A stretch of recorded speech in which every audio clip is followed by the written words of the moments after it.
Acosta, Ma'am, hihingi lang ako ng update tungkol sa pagkahanap ninyo kay Dr. Benitez. we're still following all leads, ma'am. Tinulungan po kami ni alias Robin Hood, ma'am. Alias Robin Hood. Apa? Acosta, alam ba ni alias Robin Hood kung nasan si Dr. Benitez? We're not sure yet, ma'am. At alam niyo tong leads na to na hindi niyo sinasabi sa akin? Acosta, akala ko ba team tayo, ha? Ikaw at ako. With all due respect, ma'am, we are not a team. Meron po ako mga superior na sinusunod at doon po ako direkta nagre-report.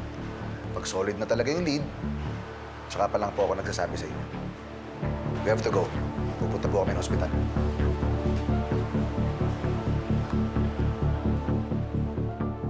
Is that it? Are we good? Did we cover everything? All right, then we're good. Kung ano naman yung meron, just leave it on my desk.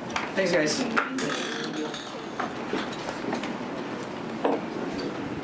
Sir, siya na po pala. Handa na po lahat yung materials para sa presentation sa program mamaya.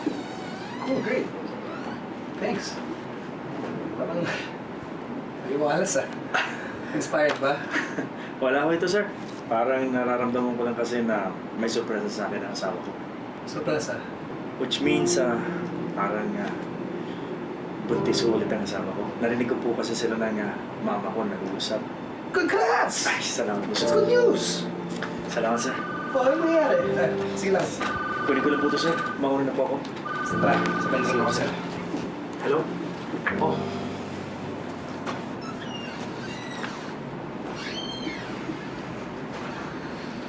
Vice Mayor Cha, Miss Wilson, may schedule tayo ngayon.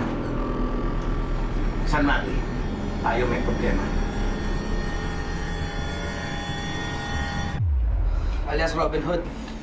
Eh, yun ang sabi ni Acosta. Oo, yung assistant officer niya. Di dapat makita ng mga pulis si Dr. Benitez. Akala ko ba yung Acosta na yan, atin yan?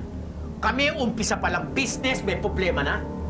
Look, the idea of connecting Cha with Acosta is para gumanda ang image niya. Because Acosta, he's a good cop and he's backed up by his integrity. Kung pinartner natin si Cha sa mga bad police officers, edi parehong naalingaso ang baho nila. Maamoy agad ng mga baho nila mga constituents 1,000 miles away. Pero siya nga ang problema ngayon eh.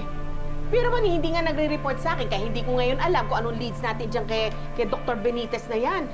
You know, this alias Robin, he's everywhere. Yan na nga eh. Siya sunog factory ko. Ngayon naman hanap nila Dr. Benitez. Sino ba yan? Sino yung alias Robin Hood na yan? Yeah, don't worry. Malaking posibilidad na malalaman natin kung sino siya. Tonight.